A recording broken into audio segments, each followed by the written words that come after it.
오늘 우리에게 주시는 하나님의 말씀은 빌립보서 3장입니다.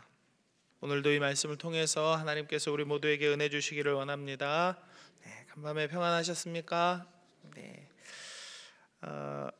이 빌립보 교회는 양극단의 교리적 도전에 직면해 있습니다. 한쪽 극단은 해라, 하지 마라 라고 하는 계율들에 의해서 기계적으로 매여서 그것들을 엄격하게 지킨 공로로 구원을 얻을 수 있다라고 말하는 율법주의의 도전이었습니다. 그리고 다른 반대쪽 한편은 하나님의 은혜로 얻게 된 그리스도를 믿음으로 의롭다함을 얻었기 때문에 그리스도인들은 믿음으로 의롭다함을 얻었기 때문에 율법을 지킬 필요가 없이 마음대로 살아도 된다라고 하는 자유주의적 그런 반율법주의의 도전이었습니다. 바울은 우선 율법주의자들에 대해서 경계를 합니다. 2절의 말씀 같이 한번 읽어볼까요? 2절입니다. 시작. 개들을 삼가고 행악하는 자들을 삼가고 몸을 상해하는 일들을 삼가라 라고 합니다. 한 구절 안에서 삼가라라는 말이 무려 3번이나 나옵니다. 아주 짧은 말인데 이것은 바울이 복음 대적자들을 계속 경계해야 한다라는 것을 말하고 있는 것입니다. 유대인들은 이방인들을 부를 때에 종종 개들이라고 표현합니다. 더러운 존재, 교제할 수도 없는 존재라는 의미에서 이 개들이라고 이렇게 멸시하는 습관이 있었던 것 같아요. 이때 말하는 이 개는 우리가 집에서 키우는 뽀삐 같은 이런 조그마한 강아지, 이렇게 안고 끼고 살고 있는 그런 강아지가 아니라 주인이 없고 집도 없이 떠도는 길에 사는 개들을 말합니다. 길거리를 다니며 쓰레기를 주워 먹거나 자기들끼리 싸우거나 행인들을 공격하는 그런 개들, 들개들을 말하는 것입니다. 바울은 이방인들을 향해 개들이라고 표현하는 그 유대인 율법주의자들을 오히려 너희가 개들이다 라고 이렇게 표현하는 것이죠. 그런 자들이야말로 그릇된 교훈으로 거룩한 공동체를 더럽히는 자들이기 때문입니다. 유대인들은 율법을 지키는 자들이라고 스스로 자부하면서 자신들을 선행자, 선인이라고 생각합니다. 그러나 바울은 그들의 율법의 행위에 의지하고 구원을 받으려 하는 그런 악행을 바라보면서 그들은 타인에게도 피해를 줄 수 있는 행악하는 자들이라고 부르고 있는 거죠. 그리고 마지막으로 3번째로는 유대인들은 본래 할례를 하나님과 자신들과의 언약의 상징으로 여겼습니다. 이것은 올바른 믿음입니다. 하나님과 나 자신과의 관계 안에서 할례를 언약의 관계로 생각하는 것은 옳은 일입니다. 그런데 시간이 흐르면서 이 할례의 의미를 마음으로 받지 않고 육체로만 받는 일들이 생겨나는 거죠. 그래서 할례라는 상징 자체만을 중요하게 여기고 마음을 경시하게 되었습니다. 그래서 그리스도께서 오신 후로는, 예수님이 오신 후로는 할례가 상징했던 그런 언약의 관계가 이제 예수님의 오심과 죽음과 부활 속에 완전하게 실현되고 있음에도 불구하고 우리가 예수님을 믿는다면 우리는 하나님 아버지와 관계가 회복되고 하나님 아버지의 아들로, 딸로 살아갈 수 있게 됨에도 불구하고 유대인들은 여전히 몸에 받는 이 할례에만 집중하고 있었던 거죠. 그래서 바울은 이 3가지를 말하면서 유대인 율법자들을 삼가라라고 말하고 있습니다. 개들을 삼가고 행악하는 자들을 삼가고 쓸데없이 몸을 상해하는 일을 삼가라라고 말하는 겁니다. 이해되시죠? 네. 그래서 바울은 몸을 상해하는 일, 너희가 하는 일은 할례를 받는 일이 이 마음에 우러난 것이 아니기 때문에 너희가 하는 일은 그저 몸을 상해하는 일이다라고 이렇게 말하는 거예요. 바울은 자신의 이력을 5절에서 이렇게 설명합니다. 5절의 말씀 제가 읽어드립니다. 나는 8일 만에 할례를 받고 이스라엘 족속이요 베냐민 지파요 히브리인 중에 히브리인이요 율법으로는 바리새인이다라고 이렇게 말합니다. 그는 자신도 유대인이고 그 어느 누구에게도 뒤지지 않는 이력이 있음을 말합니다. 사실 바울은 태생적인 이력 외에도 이렇게 출중한 업적을 내세울 수 있는 사람이었죠. 당대 최고의 학자인 가말리엘의 제자였고, 이 사람만큼 촉망받는 젊은 학자요 유대인이 없었습니다. 그러나 이것은 자랑거리가 아니고 오히려 이런 것이 아무런 가치가 없는 배설물로 여겨질 것임을 이야기합니다. 7절의 말씀 같이 한번 읽어봅니다. 7절 시작. 그러나 무엇이든지 내게 유익하던 것을 내가 그리스도를 위하여 다 해로 여길 뿐더러. 이렇게 말할 수 있는 근거는 8절 9절에서 나옵니다. 같이 읽어봅니다. 8, 9절 시작. 또한 모든 것을 해로 여김은 내 주 그리스도 예수를 아는 지식이 가장 고상하기 때문이라. 내가 그를 위하여 모든 것을 잃어버리고 배설물로 여김은 그리스도를 얻고 그 안에서 발견되려 함이니 내가 가진 의는 율법에서 난 것이 아니요 오직 그리스도를 믿음으로 말미암은 것이니 곧 믿음으로 하나님께로부터 난 의라. 아멘. 바울은 그리스도 안에서 얻은 의, 믿음으로 하나님께로부터 받은 그 의를 얻은 후로는 다른 어떤 것도 자랑할 것이 자신에게는 없고, 그리고 그 의를 얻기 위해 자신이 사랑하고 자랑하던 것들을 배설물로 여기는 것이 마땅하다라고 말하고 있습니다. 여기까지는 이제 율법주의자들에 대한 이야기였습니다. 이제 율법주의의 반대 극단이었던 반율법주의자들에 대한 언급이 시작됩니다. 반율법주의자들은 그리스도를 믿음으로 의를 얻는다고 말하면서 이렇게 그리스도를 믿음으로 완전하게 되었으니 더 이상 우리는 신앙적으로 아무것도 하지 않아도 된다. 우리가 더 이상 추구할 일은 아무것도 없다라고 말하고 있습니다. 그러나 바울은 자신이 이미 완전하다고 생각하지도 않고 그리스도를 계속적으로 추구하는 삶이 필요하다라고 12절에 이렇게 말합니다. 12절 말씀 제가 읽어드립니다. 내가 이미 얻었다 함도 아니요 온전히 이루었다 함도 아니라 오직 내가 그리스도 예수께 잡힌 바 된 그것을 잡으려고 달려가노라. 이어서 14절입니다. 표대를 향하여 그리스도 예수 안에서 하나님이 위에서 부르신 부름의 상을 위하여 달려가노라. 멈추지 않고 계속해서 달려가겠다. 내가 나의 삶이 마치는 그날까지 나에게 정해진 이 구원의 표대를 향하여서 나는 끝까지 달려가겠노라 라고 말하는 것입니다. 우리 중에 누가 바울 같은 사람이 있을까요? 이런 은혜를 받고 예수 그리스도를 정말 인격적으로 초월적으로 경험하고 체험했던 이 바울 같은 사람이 어디 있을까요? 구원의 확신이 누구보다 분명히 있었고 신약 성경의 절반을 썼던 사람입니다.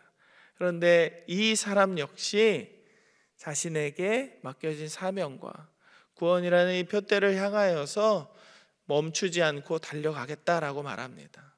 우리는 구원의 확신이 있기 때문에 그 확신 안에서 천국을 향하여 달려가는 하나님의 자녀들입니다. 우리는 아직까지는 천국에 들어가기까지는 구원을 온전히 이룬 존재가 아닙니다. 우리는 그리스도 예수께서 우리를 구원하실 것을 믿기 때문에 그리스도의 말씀을 좇아서 살아가는 사람들입니다. 우리는 목표를 향해 달려가는 사람들이기 때문에 다른 목표가 우리의 삶에 끼어들 여지가 없고 그 목표를 이루기 전까지는 우리는 멈춰서도 안 됩니다.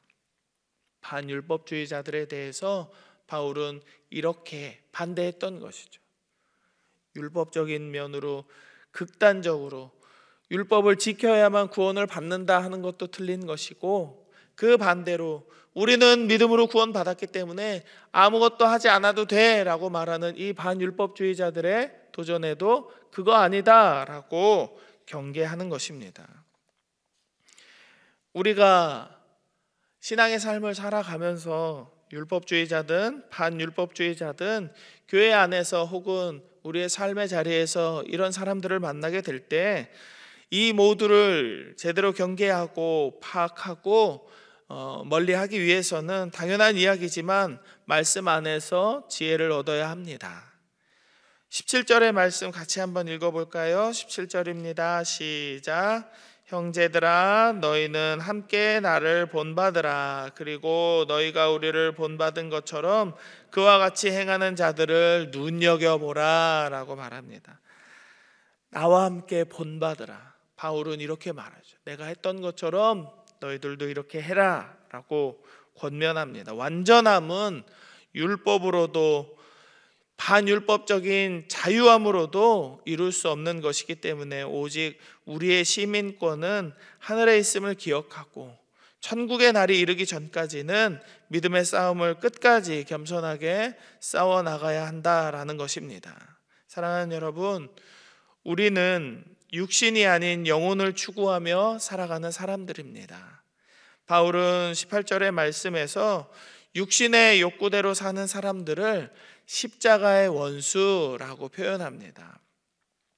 육신의 욕구, 육의 욕구라는 것이 무엇일까요? 그냥 많이 먹는 것, 어떤 성적으로 문란한 것, 명예만을 따라 살아가는 것, 그런 것도 쉽게 예로 들 수는 있겠습니다만 육의 욕구라고 하는 것은 십자가의 가르침인 자기 부인이 없는 모든 사람의 상태를 말하는 것입니다. 우리는 모두 십자가 앞에서 나는 이제 없고 예수 그리스도의 십자가만 내 안에 살고 계시니 나는 예수님의 사람으로 살아갑니다 라고 고백하는 것이 우리의 믿음 아니겠습니까? 그런데 이런 자기 부인이 없는 사람, 오직 자기 생각대로, 자기 뜻대로, 자기 감정대로, 본인이 원하는 대로 말하고 행동하고 생각하고 신앙생활도 그렇게 하려는 사람들 모두를 육의 정욕, 육의 욕구로 살아가는 사람들이다라고 말하는 것입니다. 그리고 바울은 이렇게 육의 욕구대로 살아가는 사람들을 십자가의 원수라고 부르는 것이죠. 우리는 이 욕망을 모두 내려놓고 오직 예수 그리스도의 십자가 은혜 안에서 살아야 합니다. 그리고 그 은혜를 통하여 우리는 천국 시민의 가치를 추구하고 거룩하고 겸손한 삶을 살아야겠습니다. 저는 이 믿음으로 우리 모두가 이 하루를 살았으면 좋겠습니다. 우리를 구원하신 십자가 은혜를 바라보며 살았으면 좋겠습니다. 빌립보서는 4장의 아주 짧은 책인데요, 이 빌립보서의 전체적인 내용을 한 단어로 얘기하면 기쁨입니다. 그리고 짧은 문장으로 얘기하자면 기뻐하라입니다. 빌립보서의 내용이 기뻐하라라는 내용으로 축약될 수 있는 이유는 우리 삶에 일어나는 어떠한 어려움이 있더라도 때로는 우리의 신앙이 양극단으로 이리저리 흔들리는 순간이 온다 하더라도 우리는 우리와 함께 하시고 저 천국을 우리에게 허락하실 하나님이 계시기에 그 존재에 감사하며 기뻐하는 삶을 살아갈 수 있게 되는 것입니다. 그리고 그것을 우리에게 권면하고 있는 것이 바로 빌립보서라는 책입니다. 하나님은 우리에게 기쁨의 근원이 되시고 기쁨의 이유가 되는 많은 일들을 우리의 삶에 계속해서 허락하실 것입니다.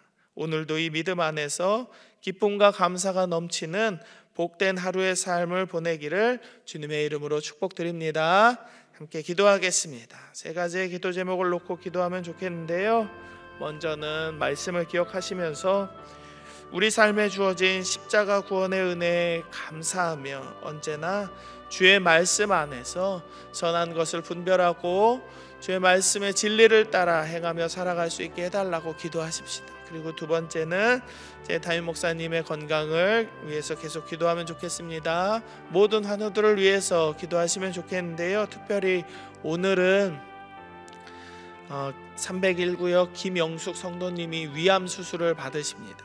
그래서 모든 과정을 하나님께서 돌보시고 능력으로 붙들어 주셔서 온전히 낫게 해달라고 기도하십시다. 그리고 마지막으로는 오늘 이제 호박죽 나눔 행사가 있는데요, 이 작은 나눔을 통해서 지역의 많은 이들에게 하나님의 사랑을 전하는 통로가 되게 하시고 섬기는 모든 이들에게 평안과 은혜가 있기를, 이 행사가 오늘 하루 잘 마무리되도록 이렇게 세 가지 놓고 기도하겠습니다. 함께 기도합니다.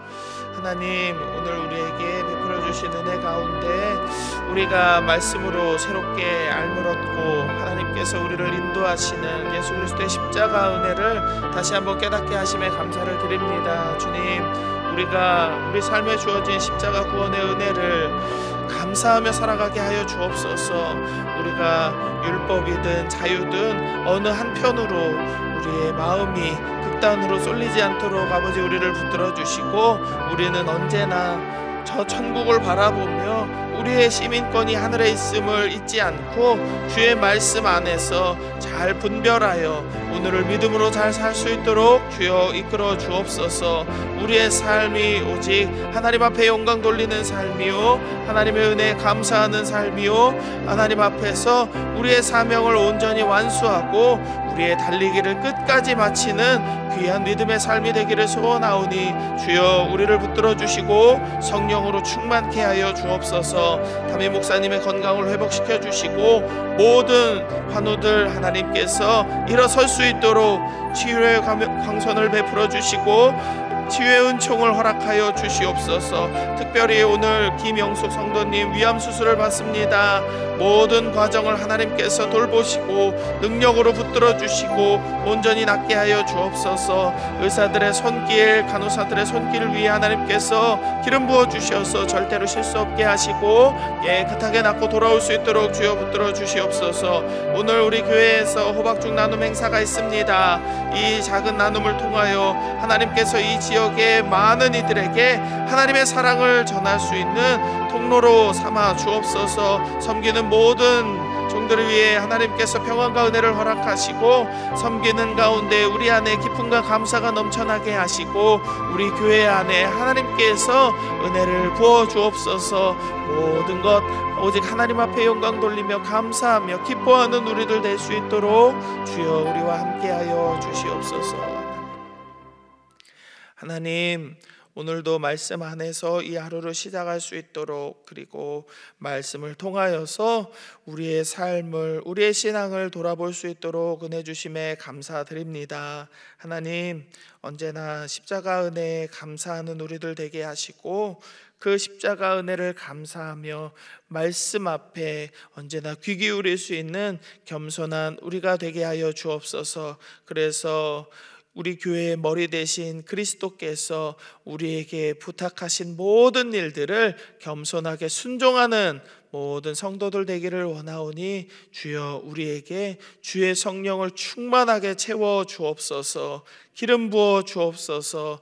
우리의 마음이 연약하여 순종하지 못하는 일이 일어나지 않도록 하나님께서 우리를 부르시는 자리에서 충성된 자로 설 수 있기를 간절히 소망합니다. 주의 성령으로 우리를 이끄실 때에 순종할 수 있게 하시고 따라갈 수 있게 하시고 우리의 생각과 판단으로 하나님께서 우리를 부르신 모든 사명을 감당할 수 있도록, 하나님 판단하지 않고 겸손하게 따라갈 수 있도록 주여 우리를 붙들어 주시옵소서.